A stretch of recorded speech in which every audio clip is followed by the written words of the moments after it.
Kita berdoa.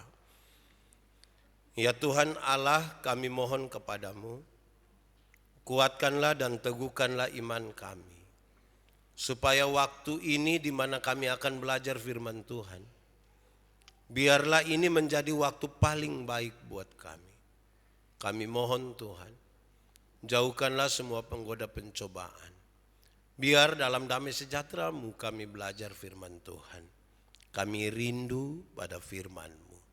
Berfirmanlah bagi kami Tuhan. Di dalam nama Yesus firman yang hidup itu kami berdoa. Amin. Bapak Ibu Saudara-saudara, di hari ini Minggu Sengsara yang ke-7.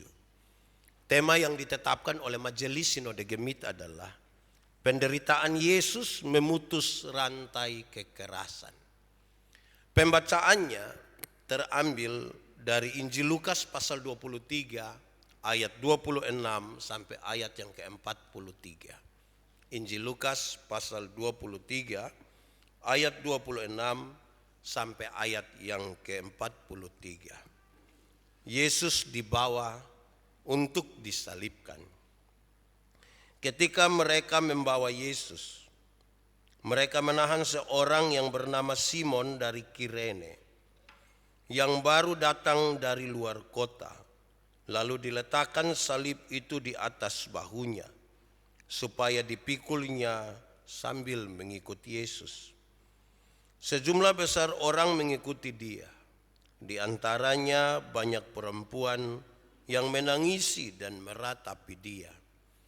Yesus berpaling kepada mereka dan berkata, "Hai putri-putri Yerusalem, janganlah kamu menangisi aku, melainkan tangisilah dirimu sendiri dan anak-anakmu. Sebab lihat, akan tiba masanya orang berkata, berbahagialah perempuan mandul dan yang rahimnya tidak pernah melahirkan dan yang susunya tidak pernah menyusui. Maka orang akan mulai berkata kepada gunung-gunung, runtuhlah menimpa kami, dan kepada bukit-bukit, timbunlah kami. Sebab jikalau orang berbuat demikian dengan kayu hidup, apakah yang akan terjadi dengan kayu kering?" Dan ada juga digiring dua orang lain, yaitu dua penjahat, untuk dihukum mati bersama-sama dengan dia. Yesus disalibkan. Ketika mereka sampai di tempat yang bernama Tengkorak, mereka menyalibkan Yesus di situ dan juga kedua orang penjahat itu, yang seorang di sebelah kanannya dan yang lain di sebelah kirinya. Yesus berkata, "Ya Bapa, ampunilah mereka, sebab mereka tidak tahu apa yang mereka perbuat." Dan mereka membuang undi untuk membagi pakaiannya. Orang banyak berdiri di situ dan melihat semuanya. Pemimpin-pemimpin mengejek dia, katanya, "Orang lain ia selamatkan. Biarlah sekarang ia menyelamatkan dirinya sendiri, jika ia adalah Mesias, orang yang dipilih Allah." Juga prajurit-prajurit mengolok-olokkan dia. Mereka mengunjukkan anggur asam kepadanya dan berkata, "Jika engkau adalah raja orang Yahudi, selamatkanlah dirimu." Ada juga tulisan di atas kepalanya, "Inilah raja orang Yahudi." Seorang dari penjahat yang digantung itu menghujat dia, katanya, "Bukankah engkau adalah Kristus?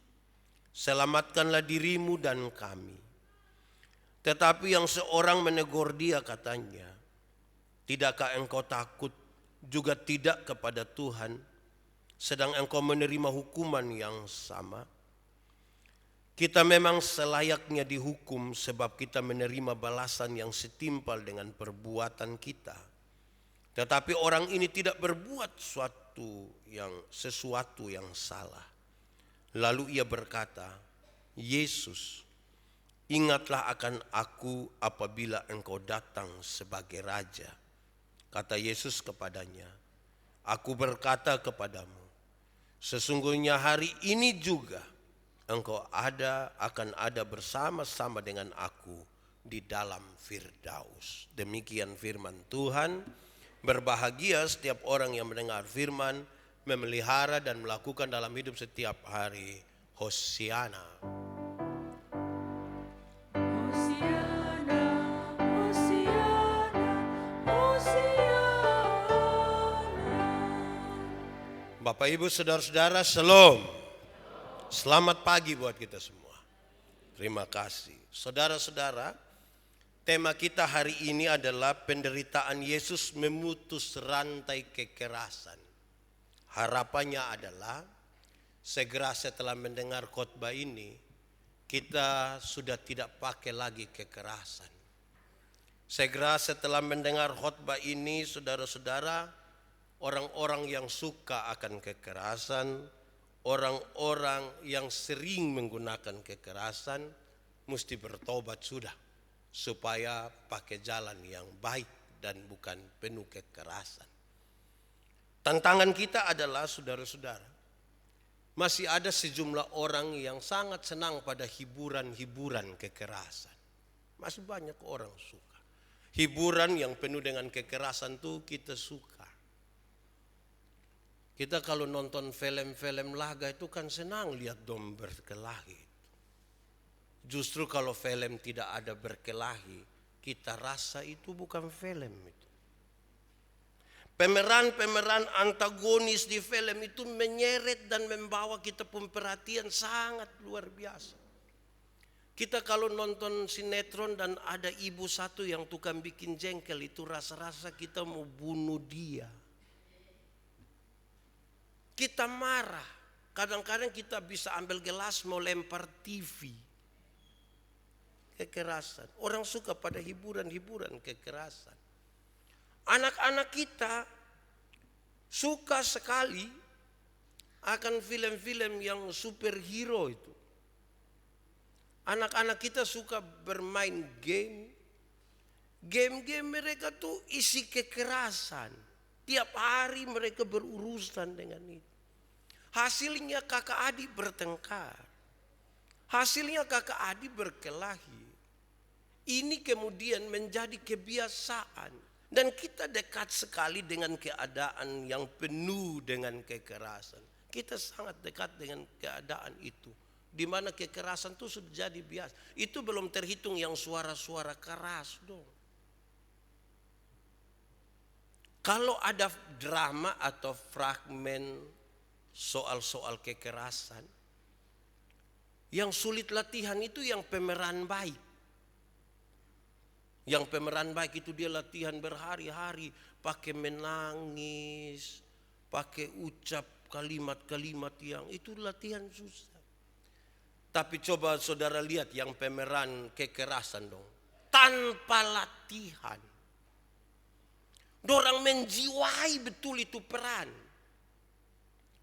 Datang langsung mabuk, banting kursi, banting meja, itu biasa sekali. Kenapa? Karena kemungkinan yang kita lihat dan kita alami tiap hari ya kurang-kurangnya begitu. Dulu Batu Akik masih heboh-heboh itu.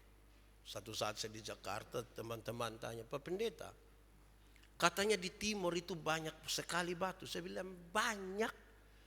Bahkan karena terlalu banyak itu sampai separuh pindah pi kami pun kepala. Banyak sekali. Jadi kita hidup dalam sebuah keadaan dan kenyataan di mana keras itu sangat biasa. Dan penuh dengan kekerasan. Lalu kita membaca teks ini, saudara. Teks ini menarik. Setelah Tuhan Yesus diputuskan harus menjalani hukuman mati, maka kebiasaan mereka adalah orang yang diputuskan untuk menjalani hukuman mati itu dibawa keluar dari ruangan pengadilan dan ditaruh di satu tempat yang terbuka dan dijaga oleh 4 tentara Romawi. Segampang itu saja atau sebiasa itu saja? Tidak, saudara. Ini cukup bermasalah. Coba saudara bayangkan kita di rumah saja ada polisi 2 orang singgah di rumah. Pas dorang pun keluar, tetangga pasti tanya, "Pak, polisi datang bikin apa?" Padahal polisi hanya singgah minum air. Tapi ini sebuah kesan yang membawa kita pada keadaan yang tidak enak. Apalagi Yesus di situ dan dihadapkan dengan 4 prajurit ini, tentara ini. Suasana di awal saja sudah tidak enak. Saudara-saudara, tidak lama setelah itu, setelah dia ada di situ, setelah dia diolok-olok di situ, dia harus segera memikul salib itu. Siapa yang diputuskan untuk menjalani hukuman mati harus memikul salibnya sendiri. Jalan menuju tempat untuk salib itu ditaruh, menuju Golgota. Tetapi saudara, dalam kebiasaan mereka, rute yang diambil itu harus rute yang paling panjang, sepanjang mungkin. Tidak boleh ambil jalan potong. Harus jalan yang jalan jauh. Biar saja dia mengalami dan merasakan itu. Lalu di hadapannya, saudara-saudara, berbaris para tentara. Tentara-tentara ini berjalan sambil membawa semacam plakat yang bertuliskan kesalahan-kesalahan dari orang yang dihukum mati. Di hadapan banyak orang ini, orang-orang mengiringi itu, saudara. Seberapa beratkah hal itu? Terlalu berat. Kenapa? Karena Tuhan Yesus sudah tidak tidur 1 malam. Kemarin, dia baru saja merayakan Paskah dengan murid-muridnya. Segera setelah itu dia pergi ke Getsemani. Dia berdoa di sana. Lantas kemudian Tuhan Yesus ditangkap. Dimulai dari sesuatu yang tidak enak karena ada pengkhianatan seorang sahabat. Dia dipukul, dia dicambuk, dia diludahi. Di hadapan banyak orang itu, darahnya keluar. Sangat menyakitkan. Dan sekarang ketika matahari mulai terbit, panas mulai naik itulah, dia sekarang memikul salib itu berjalan menuju Golgota. Tidak gampang. Yesus jatuh di sana. Yesus jatuh. Dia tidak kuat lagi terhadap salib itu. Terlalu berat. Lantas bertemulah mereka dengan Simon orang Kirene. Orang ini ditunjuk untuk memikul salib Tuhan Yesus. Kenapa bisa begitu? Jawabannya gampang. Palestina adalah satu negeri jajahan dari Romawi. Karena itu, maka siapapun bisa dipaksa untuk melakukan sesuatu bagi kepentingan Romawi. Siapapun. Jangankan Simon. Waktu itu kalau Yandi ada di situ, dorang tetap akan suruh Yandi pikul. Tidak bisa. Tidak ada kemungkinan untuk melawan di sana. Tanda pemaksaan yang digunakan itu menarik. Tidak sopan mereka lakukan. Siapa yang akan ditempatkan atau ditunjuk untuk pikul salib itu, mereka hanya pakai pisau, sejenis pisau yang ada pada ujung tombak itu, datang toki sedikit di sini. Ketok di bahu pakai itu pisau. Pastikan lihat. Waktu lihat demi. Hanya tidak bisa ditolak. Marah. Saya ingin mendramatisir di sini, saudara. Coba bayangkan perasaan Simon waktu itu.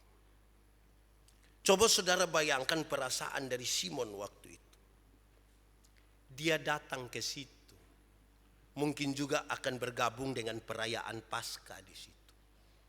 Tetapi sekaligus karena ada rame-rame di situ, pastikan dia kepingin melihat, hanya melihat Tapi dia yang hanya melihat ini kemudian disuruh memikul salib yang sangat berat itu.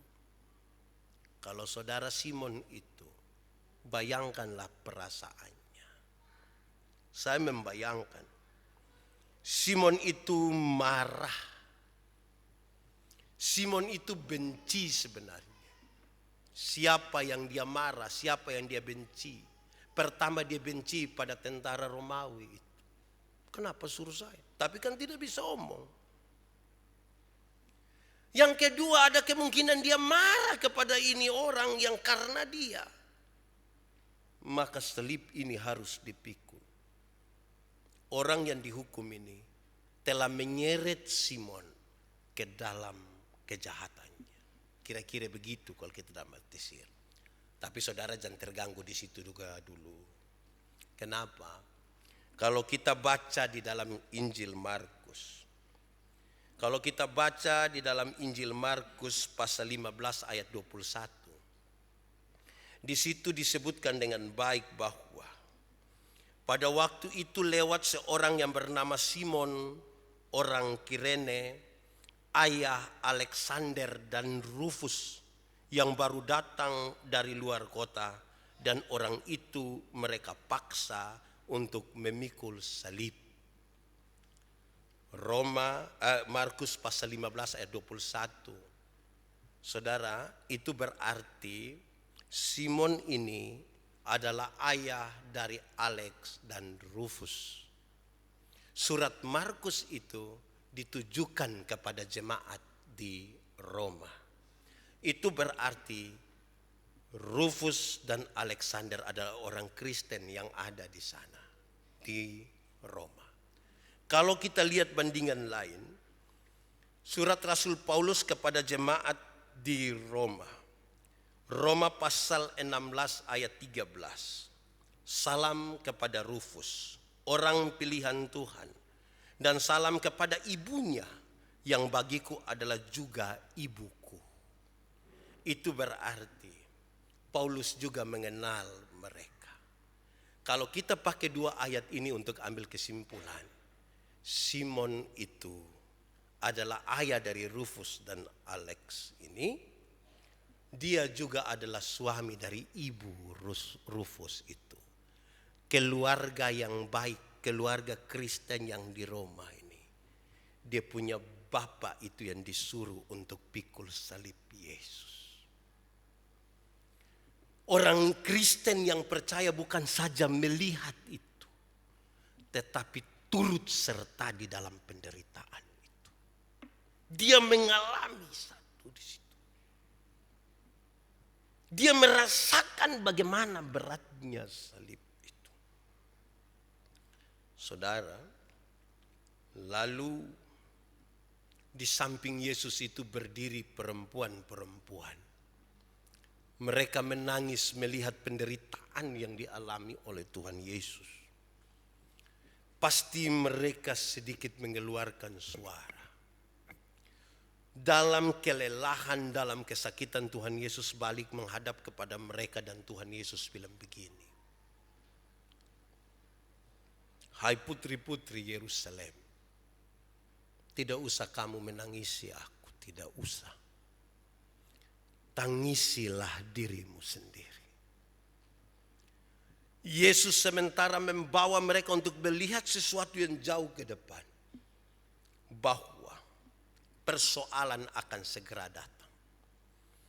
Masalah itu akan segera datang dan lebih hebat dari ketika seorang perempuan mandul tidak pernah melahirkan. Dulu kalau seorang perempuan itu dinyatakan mandul, itu persoalan paling besar dalam hidupnya. Bahkan kemandulan itu bisa dijadikan alasan untuk diceraikan. Semua perempuan waktu itu merasakan itu.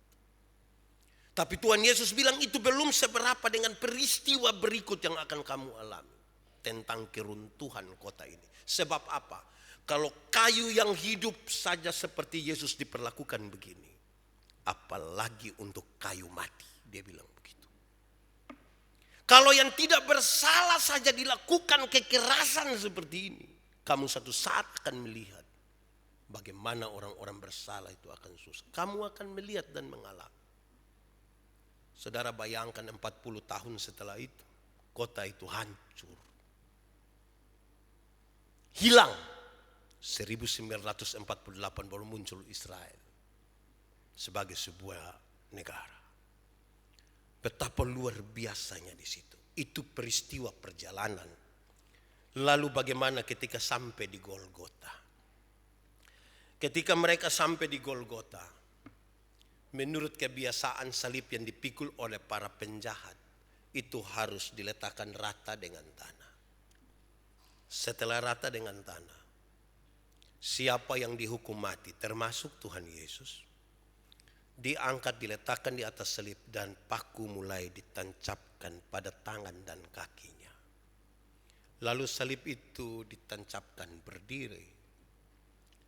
Saudara tahu, seluruh beban tubuh itu terletak pada paku yang tertancap itu, pada tangan dan pada kakinya. Kalau dia tidak bertahan, robek seluruh tangannya. Tapi mau bertahan sampai kapan? Sejumlah penjahat menjadi gila di salib itu.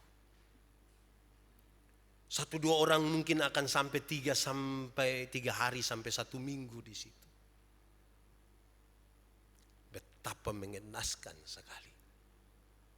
Dalam kondisi yang digambarkan sangat-sangat susah ini, sejumlah orang yang hadir di situ berbicara. Saya tambahkan satu, saudara. Mereka taruh anggur asam. Sebenarnya sedikit penghinaan, tapi kalau seandainya mau minum sedikit baik. Mungkin itu sedikit memabukkan, atau ada bius sedikit yang membuat dia kok tidak terlalu rasa sakit. Tapi Yesus menolak itu. Itu menarik karena dia tidak menghindar dari itu kekerasan yang luar biasa itu.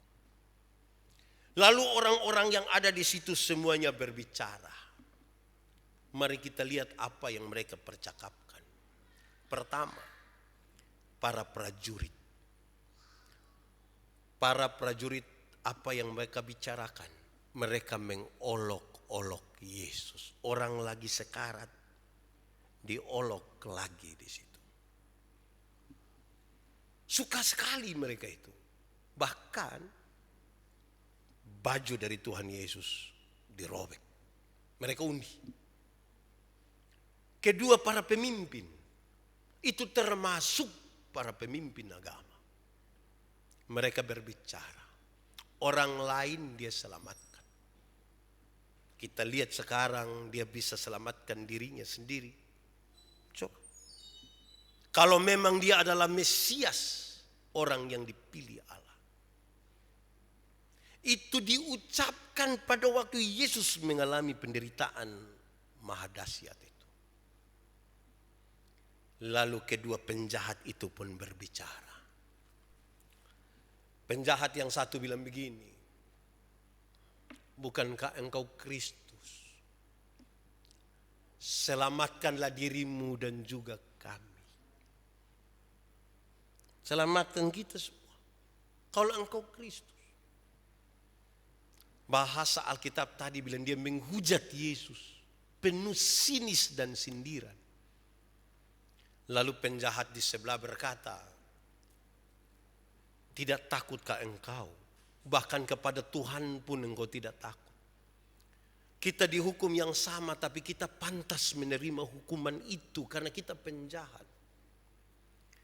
Tapi kita tidak menemukan kesalahan apapun pada dia. Segera setelah kata-kata itu, dia bilang kepada Yesus, Yesus, ingatlah akan aku kalau engkau datang sebagai raja. Setelah prajurit, setelah para pemimpin, setelah dua penjahat itu berbicara, saya ingin bicara tentang apa yang Yesus bicarakan. Dalam pembacaan tadi, dua perkataan Tuhan Yesus dalam Alkitab ada di kayu salib disebutkan di situ. Perkataan yang pertama ketika Yesus bilang begini. Dalam pembacaan tadi ya, Yesus bilang begini. ampunilah mereka sebab mereka tidak tahu apa yang mereka perbuat. Itu pernyataan apa itu? Ampunilah mereka Tuhan sebab mereka tidak tahu apa yang mereka perbuat. Yang Yesus ucapkan itu adalah kata-kata pengampunan.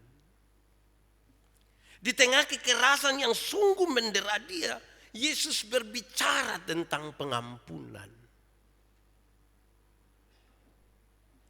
Kalau kita refleksikan dia sedikit. Waktu saudara ada dalam sebuah keadaan, saudara merasa tidak adil. Saudara merasa disepelekan. Saudara merasa saudara lagi dibuat oleh orang lain. Saya mau tanya saudara, renungkan sedikit. Apakah mungkin yang keluar dari mulut kita, yang terpancar dari hati kita adalah kata-kata pengampunan?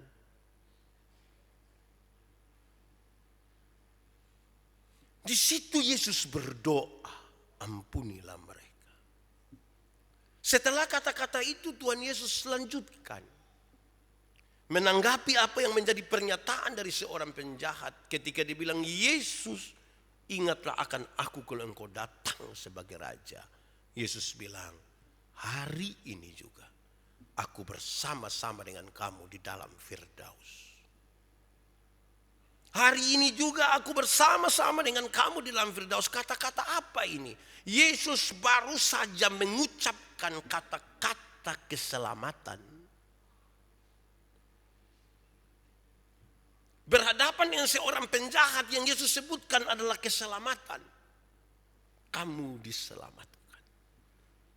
Saudara lihat dua kalimat utama yang Yesus ucapkan ketika dia disalibkan. Pengampunan dan keselamatan. Dalam kekerasan yang maha dahsyat itu ada pengampunan yang Yesus buat. Lalu di situ ada keselamatan. Saudara, setelah kita memahami itu, mari sekarang kita beri jawab terhadap tema kita.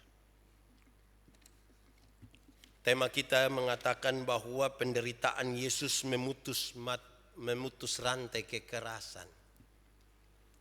Harapannya jelas tadi di awal, pasti kita pulang tidak akan ada kekerasan lagi. Pasti kita akan hidup dengan penuh kasih dan penuh pengampunan serta kata-kata keselamatan. Saya catat 1-2 poin ini untuk kita bawa pulang dan kita pakai dalam relasi kita sebagai keluarga dan perjumpaan kita dengan masyarakat dan dalam gereja. 1, saudara dengar, maut telah ditanggung oleh Yesus. Upah dosa ialah maut. Menuju kepada kematian itu penderitaan bertubi-tubi dia alami. Penderitaan itu sudah ditanggung semuanya oleh Yesus, bahkan maut.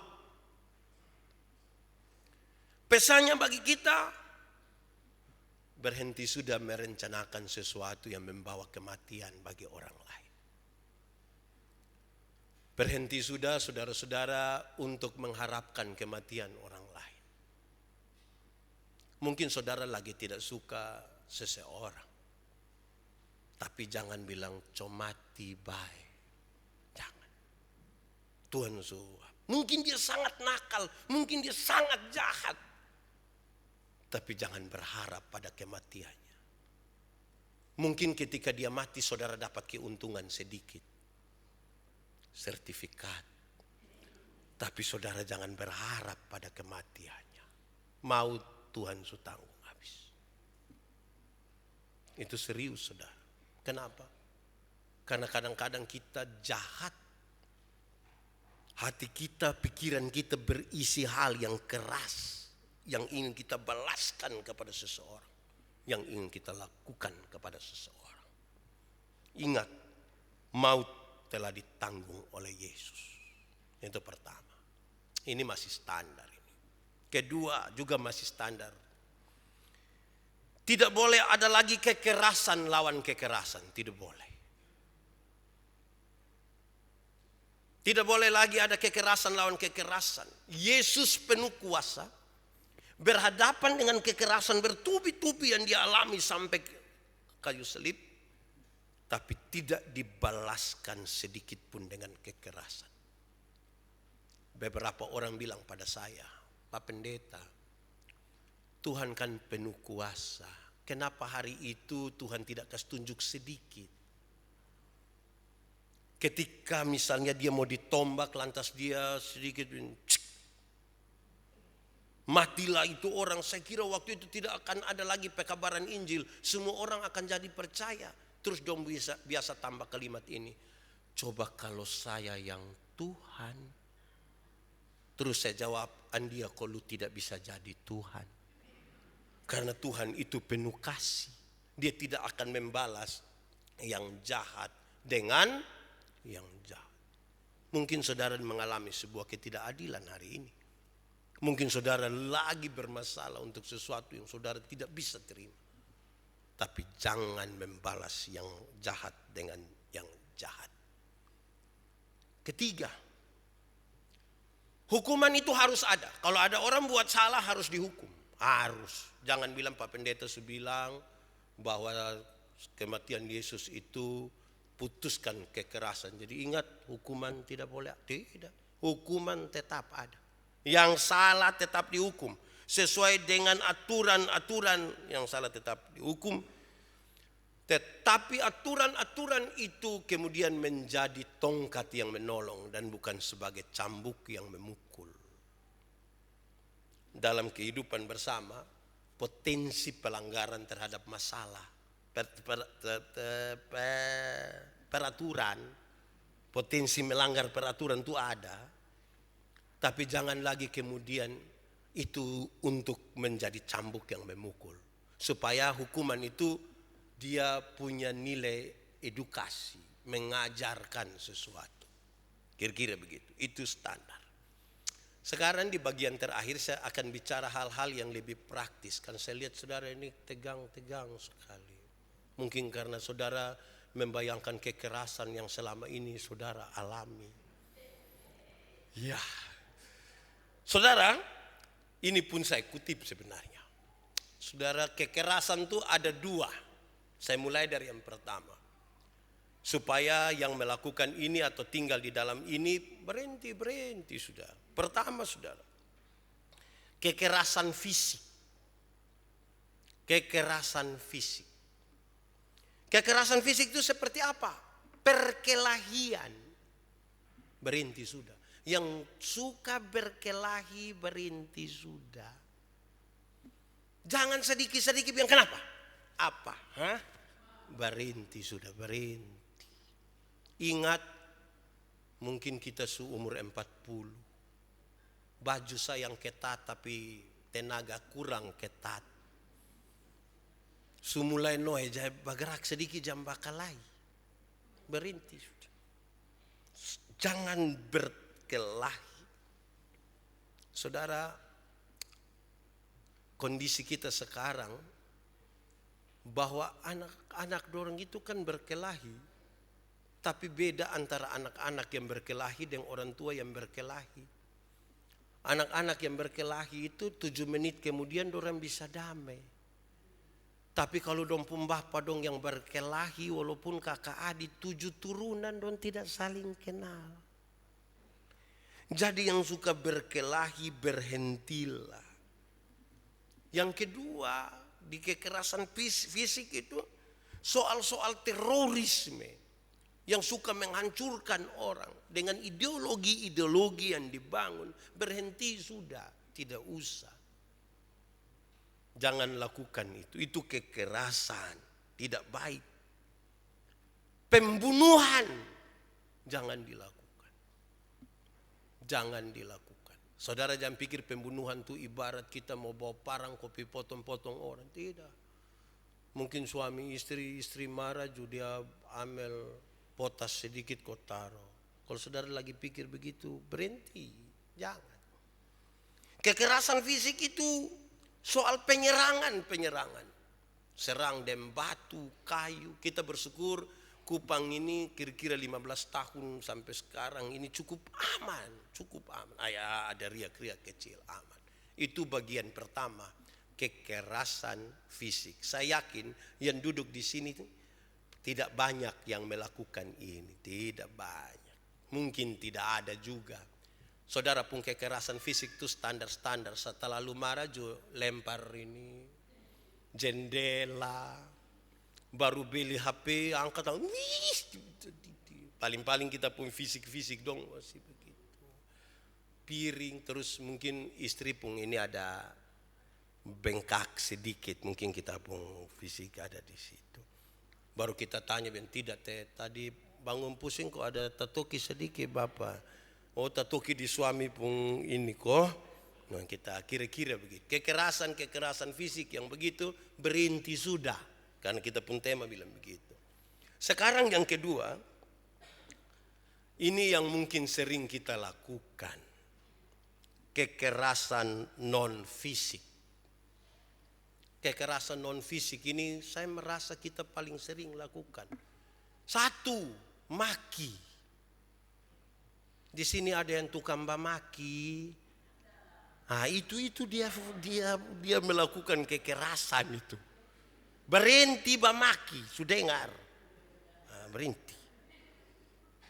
Jangan maki. Saudara bayangkan kalau bapak maki dia pu anak.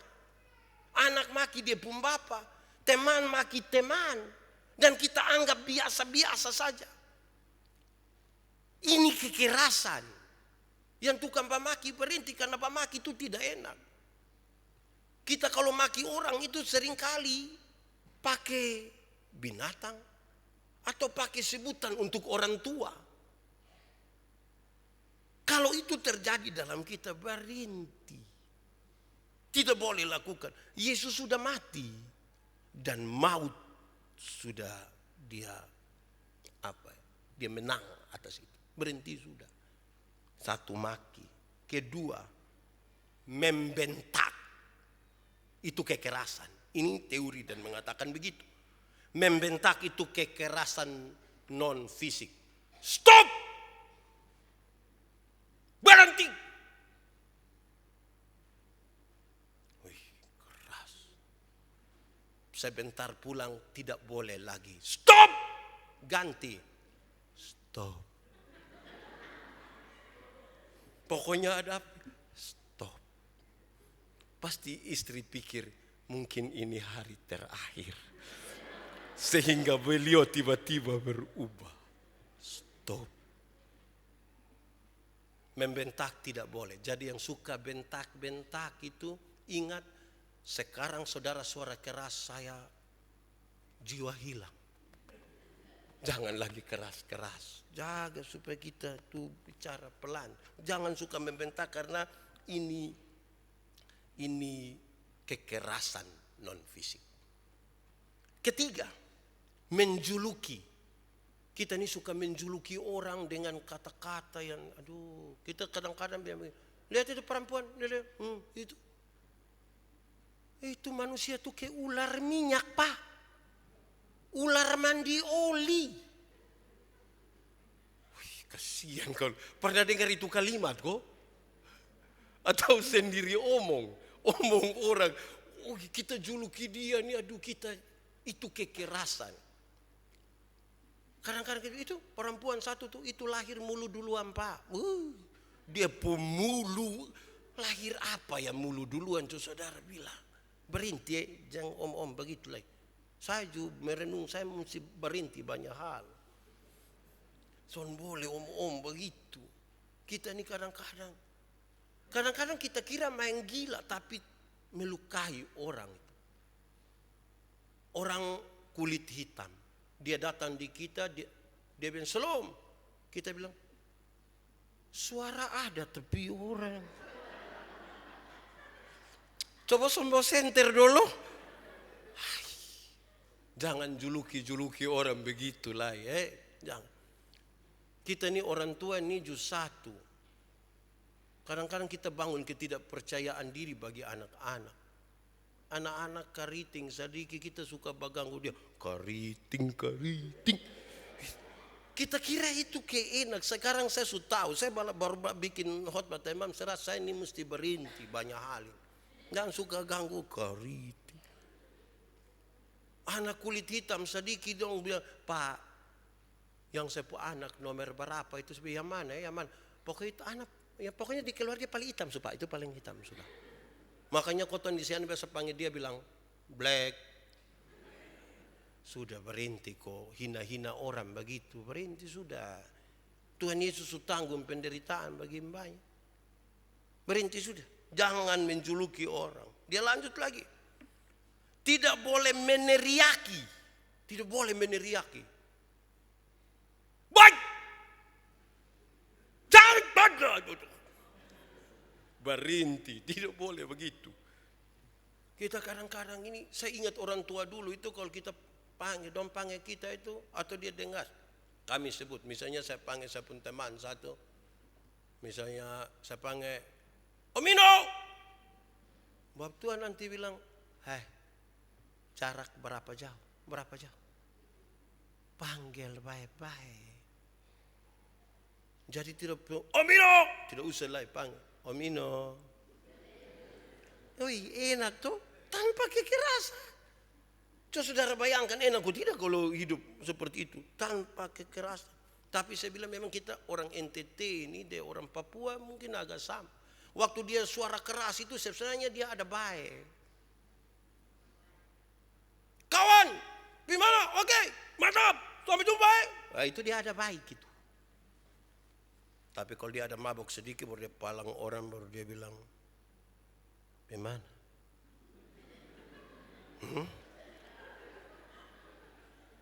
5.000. Gitu. Bahaya. Jadi tidak boleh berteriak-berteriak. Saya sekarang mau khotbah itu dengan suara yang tidak berteriak lagi. Karena kekerasan. Dan sampai sebentar ada yang pulang yang, tadi kamu dengar Pak Pendeta dia ada kerusuhan. Saya tidak mau lagi. Tidak boleh. Yang berikut, menuduh. Menuduh itu kekerasan. Ini menurut teori. Menuduh itu kekerasan. Saudara tidak boleh tuduh orang. Saudara tidak boleh tuduh orang. Dituduh tidak boleh. Tapi kita ini kadang-kadang rubah. Ini kita bukan tuduh orang. Ini kita bukan tuduh orang. Hanya koton sulama dan dia Pak. Nih. Di pun tangan pun kecepatan tuh lebih cepat dari kecepatan cahaya Pak. Itu tuduh itu. Itu kita mulai masuk ke dia pu inti itu. Berhenti. Di sini ada yang biasa tuduh-tuduh orang kok. Janganlah berhenti, tahan diri kok. Saudara akan menemukan dia pun kebaikan-kebaikan. Ini kejahatan. Saya sudah bilang, yang bakalai itu di agape tidak ada. Bakalai begini tidak ada lain. Ini, tapi yang ini dong ini. Tuduh. Dia lanjutlah di sini. Menyebar gosip. Itu kekerasan. Menyebar gosip. Yang duduk-duduk tidak ada kerja, ko WA bilang, "So dengar ko balo." Terus bilang apa? Isu dengar mah. Isu dengar besu tahu, sengaja lesu dengar ko. Belum, ko soal apa? Yang kita punya. Nah, ini gosip. Menurut teori ini kekerasan. Saya nih rasa ini firman kena saya terus. Saya harus berhenti nih. Lanjut. Ada juga saudara menolak dengan kata-kata kasar. Menolak dengan kata-kata kasar. Saya tidak mau berangkat. Keluar dari rumah.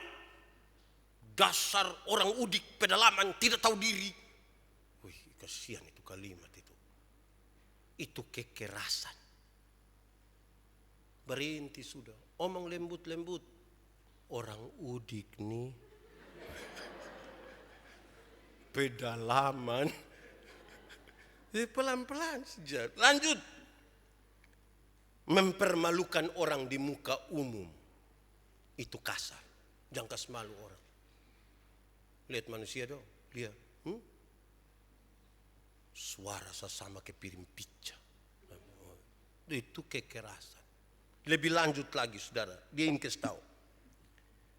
Ada juga kekerasan yang dilakukan dalam bahasa tubuh kita.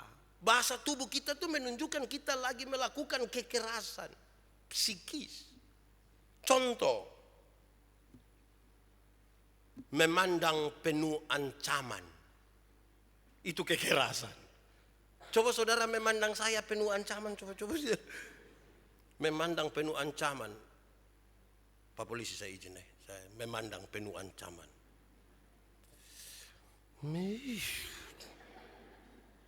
Itu kekerasan. Pandang orang pandang baik-baik. Satu begini. Ini kita orang tua ini kalau ada tamu penting datang di rumah, baru anak kecil don PC itu, kita penuh ancaman terhadap orang itu kita. Saya terkoreksi betul ini firman, memandang penuh ancaman. Bukan saja itu, ada lanjut, memandang sinis, itu kekerasan. Lihat orang yang sinis itu kekerasan. Coba saudara lihat saya yang sinis. Atau saya yang lihat saudara yang sinis.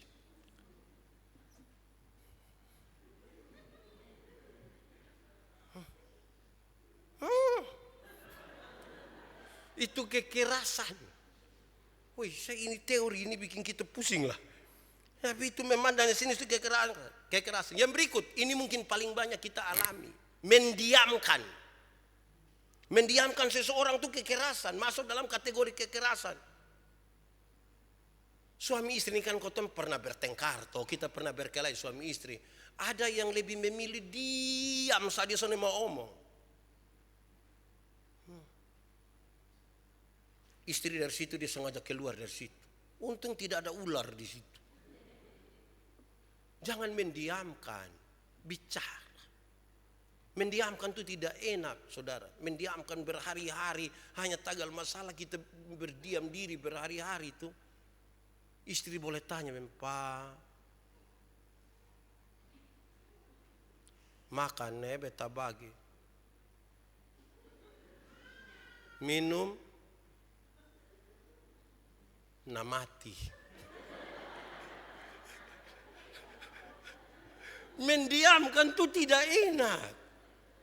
Ada yang dia berdiam diri dengan alasannya masuk akal, dia bilang, Pak, mam tua tuh kalau kita sambung menyala bapak. Kastengah kalau dia cek itu, kalau dia omong kalau kita makin diam tuh dia itu kita tidak, jadi sudah ada apa-apa nah kita bye-bye.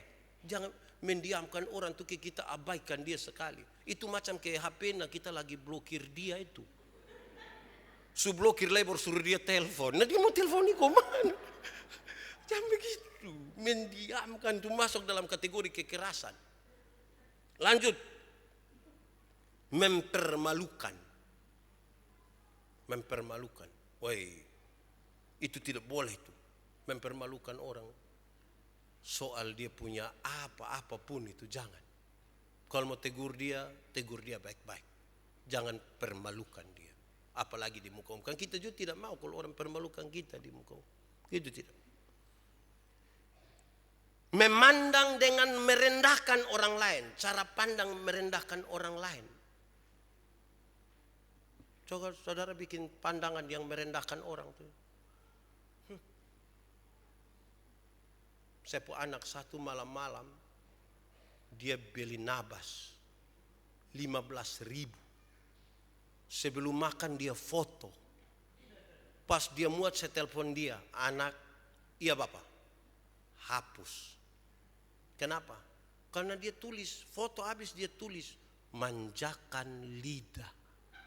Saya bilang, lu 15.000 manjakan lidah. Orang lain makan itu 20 juta dia tidak tulis manjakan lidah. Dasar orang susah.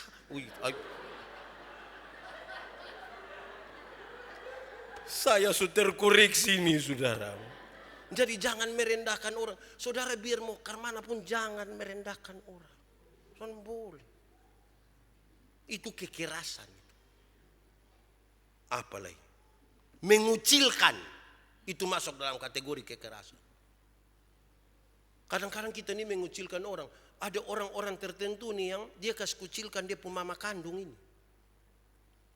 Panggil mama kandung datang dari soe sana datang dia kasih masuk di kamar satu di bawa tangga yang mau naik ke lantai 2 itu. Baru dia bilang, mama, kalau saya pun teman datang, nah mama jangan keluar Te mama pun kaki kamu mau sini. Aduh, kita mengucilkan orang itu. Kasihan kita pun mama baru kita bikin begitu. Tidak boleh. Lanjut. Ini saya sulit. Karena ini diucapkan 2 kali, 1 kali, 2 hal. Saya sulit melakukan, saya minta tolong saudara. Melototi dan mencibir. Melotot dan mencibir. Coba 1 kali bikin, saudara bikin. Dengkar mana lah, pokoknya itu sudah. Melotot dan mencibir itu masuk dalam kategori kekerasan. Jadi yang kali kalau saudara mau melotot pakai kacamata. Supaya orang tidak lihat saudara melotot. Tapi saudara, coba saudara bayangkan. Hal-hal tadi menyangkut dengan kekerasan fisik dan non fisik. Coba saudara pulang dan lakukan barang 2 minggu di rumah coba. Itu rumah pasti penuh dengan kedamaian. Tuhan ada di situ. Enak. Tapi nanti kebalikan. Kalau dulu anak-anak di rumah yang tertekan. Pas kita lakukan ini kita yang tertekan kembali. Dorang akan bikin pengucapan syukur. Tapi ini pelajaran serius saudara. Tiap-tiap hari kita belajar bertumbuh. Kekerasan tidak boleh ada di muka bumi Indonesia. Tidak boleh ada lagi di dalam rumah kita. Karena rumah kita tuh itu istana kita. Itu istana tidak boleh penuh dengan kekerasan. Baik kekerasan fisik maupun kekerasan yang non fisik punya. Itu kemanusiaan hidup di situ dan saya kira itu jadi catatan yang penting bagi kita. Tuhan memberkati kita. Mari kita berdoa. Tuhan Allah kami, Bapa yang penuh dengan kasih setia, terima kasih. Hari ini kami belajar sejumlah hal di sekitar penderitaan Tuhan yang telah menyelesaikan segala hal yang berkaitan dengan kekerasan. Tolong supaya kami hidup dalam cinta kasih. Karena yang bisa mengalahkan kekerasan itu hanya dengan cinta kasih. Ya Bapa, biarlah firman-Mu menjadi pelita bagi kaki kami. Terang bagi jalan kami. Terpujilah nama Tuhan. Di dalam nama Yesus kami berdoa. Amin. Saudara-saudara, untuk pengakuan iman sejemput jemaat Tuhan berdiri. Mari bersama